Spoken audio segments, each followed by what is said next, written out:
SportsNation, presented by Toyota. You know, over the weekend, Derek Jeter became the all-time leader for hits for a shortstop. Passing the great Luis Aparicio, it was another impressive accomplishment for the Yankee captain. That's right. So in the spirit of Jeter's leadership, we asked you to go online at SportsNation.com and rank your top 5 leaders in sports.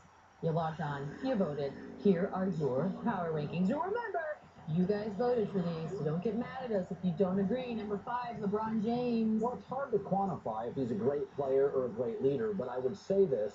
He has the burden of having to lead that city's economy, that city's basketball team. For a young guy, there's a lot of burdens there, so I think he qualifies as one of the top 5 or 10 leaders in sports. I think that's fair to say. I think he has to. Yes. Whereas I think number 4, Kobe Bryant, maybe just as of recently has become a leader. Yeah, and Kobe also has help. Phil Jackson. You know, LeBron's got Mike Brown and a new coach. Phil Jackson's a leader. The ownership's great. There's other great players. So, like you said, the burden for Kobe to lead is not nearly as intense.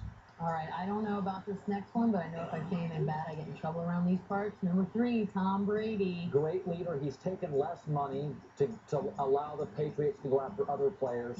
He's the first guy in the weight room, last to leave. That parking space next to Belichick they give out every year for the top attendance in the offseason. He's won that several times. You don't think they just give that to him? No, Golden boy. they do it because he's perfect. Number 2, Derek Jeter. He's very quiet. Here's the thing with leadership is that you don't always have to be that vocal.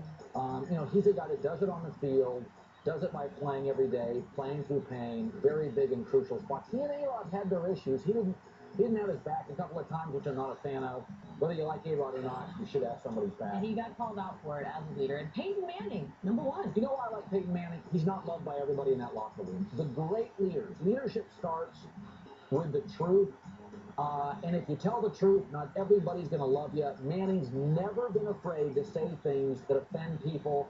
And in today's world of pro athletics, everybody's got the same agent and all the same friends. Peyton Manning does his own thing, says what he wants to say. You're like our own Peyton Manning. Thank you. I feel like it. Okay, that's how you guys rank them off.com. Let's enter the web wall to see who is left off of the list. This one's hard because there are a lot of leaders. Albert Pujols. Well, again, baseball is such an individual sport. Is anybody a great leader? A gentleman in his underwear voted for Landon Donovan. That's interesting. Okay. Sam Bradford, Oklahoma. That's not a bad pick. Tim Tebow. Okay, yes, Tebow's great. Absolutely. Cindy Tim Tebow's got to be on it. You got Chris Paul, the Dishmaster. Murshaq. Yes. No, Tim Tebow needs to be on that list. It was all pros. Oh, stop. Tim Tebow, Tom Brady, everyone. You know what they say about Tebow? Superman wears Tebow underwear. I did not know they said that, Tom.